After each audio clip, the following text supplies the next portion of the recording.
Warren, you've been at the helm of a fast-moving, fast-growing legal recruitment business in Vancouver for several years now. Yes. Tell me a bit about how the market's changed and what you're seeing in future. Well, obviously, I think legal industry is probably no different than any other industry. It's a living creature. There's a lot of things going on in a market. I think if you look at Vancouver or Canada over the last year in particular, some big events that I think probably crossed out beyond the legal market.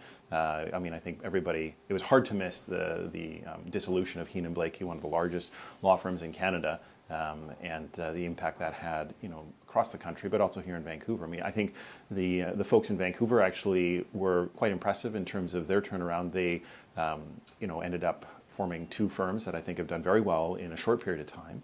And I think that, the impact of that dissolution certainly made for a lot of conversation in the market. I think candidly, a lot of managing partners, a lot of partners in firms used that as an opportunity to reflect on what was going on in their firm. And I think that did have an impact on the market generally. But I think that, when we look towards the end of this year and reflect back on 2014, my sense is that there is confidence in the market. I think that it's like probably any other market where the ones that are doing well are getting better. And I think that there are some opportunities being created in the market for the firms that are being innovative, that are talking with their clients, that are thinking about how to creatively tackle legal problems, collaboratively. They're looking at different pricing structures. They're looking at, sort of how to, be more invested in the clients that they, serve best. Warren, you're the boss of a small business in Vancouver. Yeah. So how would you describe your culture at the Counsel Network, and what kind of leadership style do you have?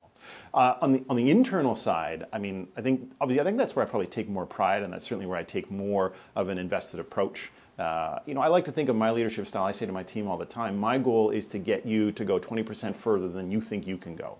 Right?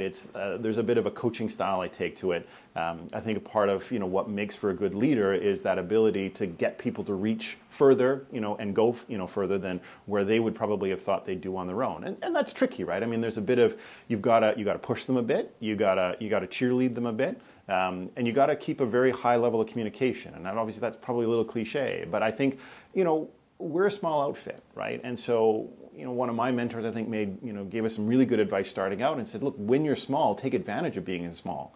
And are there things that we do today that, when we're 200 people, we'll be able to do? Probably not.